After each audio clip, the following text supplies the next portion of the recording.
Hello model builders, welcome back to the channel. I'm David and this is the Mongrel Motorsports channel where I do a lot of car stuff, but I also build model car kits over the cold winter months. And this is the latest one I've completed, AMT's 1966 Ford Galaxie. And I'm going to give you a tour and review of this kit and let you know what it's like to build and what you can do with it. I'm going to give her a little spin here so you can see what it looks like.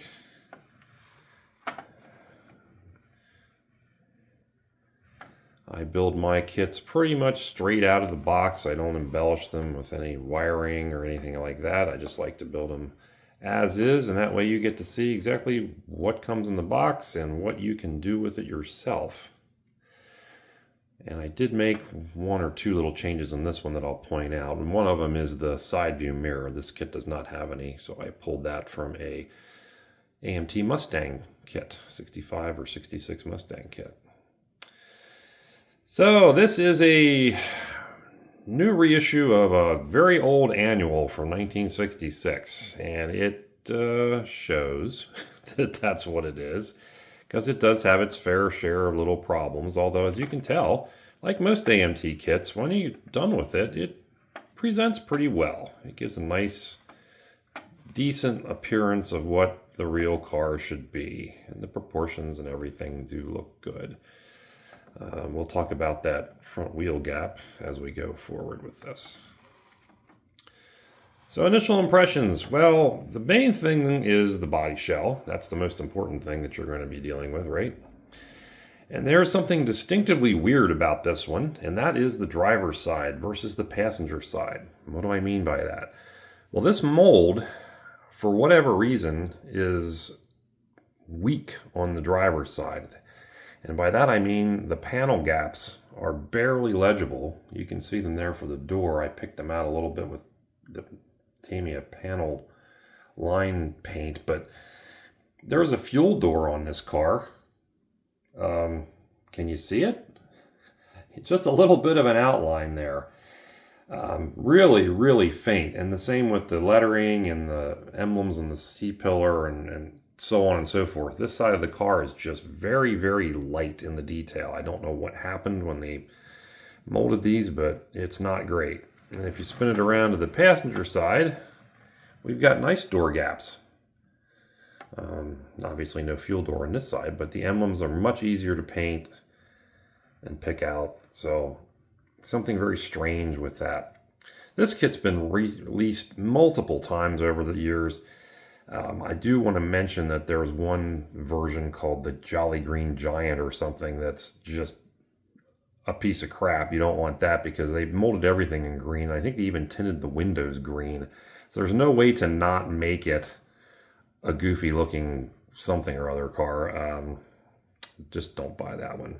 But this version here is the latest and greatest, I believe. Probably another issue from round two, and thanks round two always for releasing these old things and giving us another shot at them, even if they aren't always great. And this kit is, you know, a typical annual, so the detail's not going to be great in a lot of areas. One area that's not spectacular is the interior, and of course I painted it black, so now you can't see squat in there, but basically you get a tub, a dash, a center console, 2 seats, and a steering wheel. That's kind of it.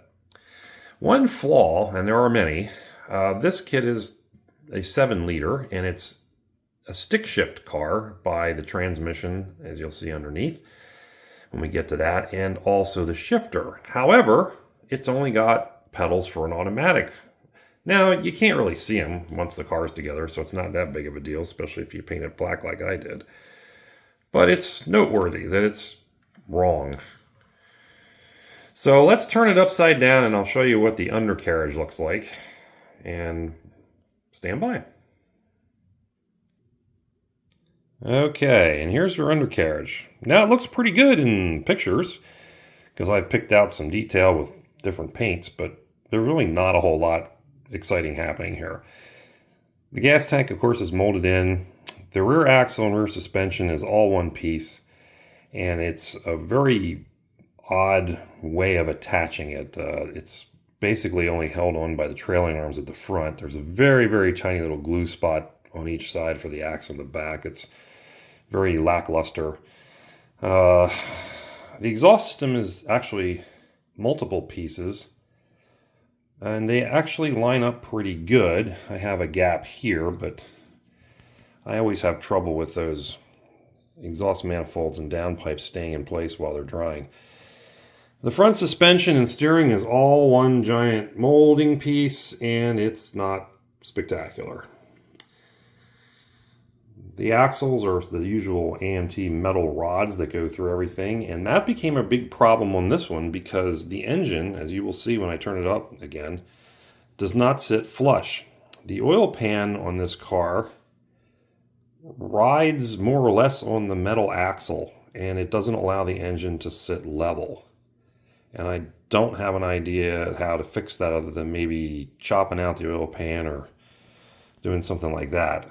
That's something I discovered, of course, too late in the assembly process, so now I have to deal with it. But that's what you get on the undercarriage. You could paint the frame because it's the body on frame. That might add a little bit more detail to it, but once these things are built and they sit in my display case, the underside, I don't get too excited about. All right, let's flip it up and look at the engine bay. And here's what we get. We get a nice big old FE Ford engine.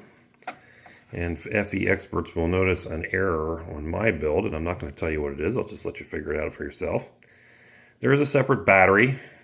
The radiator is separate. You get an upper radiator hose, a distributor, separate oil pump, fuel pump.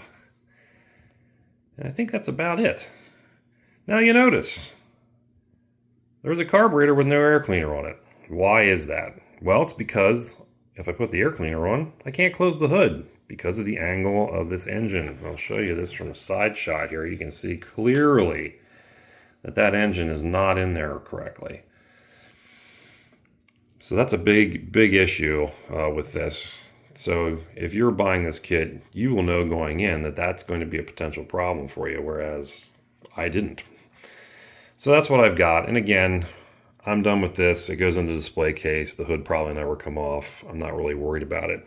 The problem also is that this kit only has a stock closed air cleaner, which would be wrong, I think, for the 7-liter. It should have some type of chrome air cleaner on it. So I'm kind of just holding off and trying to find a little bit shorter air cleaner that maybe can clear the hood, and I'll put that on when I locate something. There's a screen-topped one in the 69 Falcon modified stocker kit that may work on that. I don't know. So for now, it's just going to sit there with the hood on it, and no one else will be the wiser. The fit of everything else is somewhat decent. The taillights to me look a little big. I'm not sure. I think it's just because the chrome castings are just so huge. The bumper's nice. It's barely on there, but it seems to fit okay. The front bumper and grille actually fits really well, which is nice. The glass fits really good. So the rest of it I don't have a lot of complaints with, but some of the final assembly stuff is just an absolute nightmare. And additionally, the body is just kind of floating on the chassis right now. I have not figured out a good way to attach the body and the chassis together. Now, the kit is molded with 2 pads on top of the fender aprons that look like you should glue the fenders to them. It's a great glue spot, and I tried doing that. The only problem with that is it drags the front of the car down, and then the floor pan in the back hangs out. So that's no good.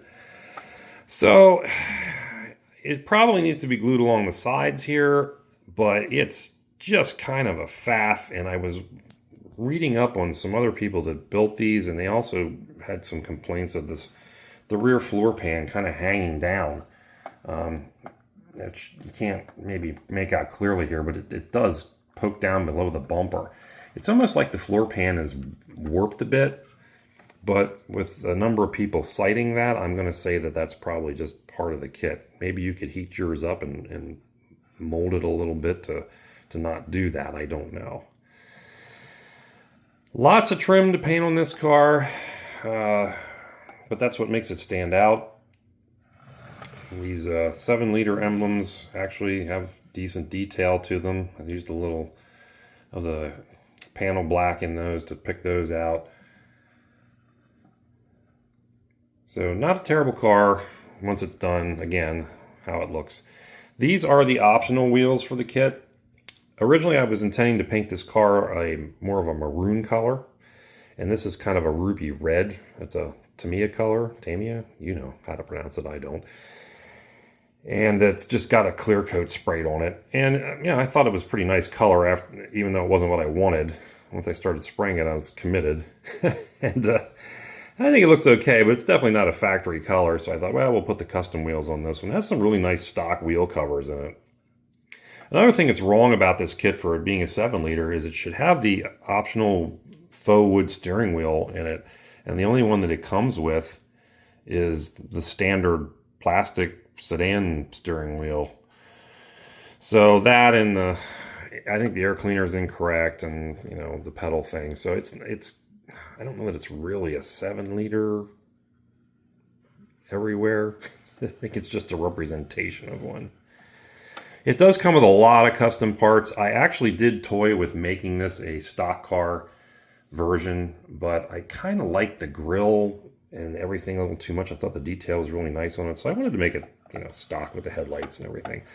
I might punish myself and build another one that's a stock car version. I may. Or I may not.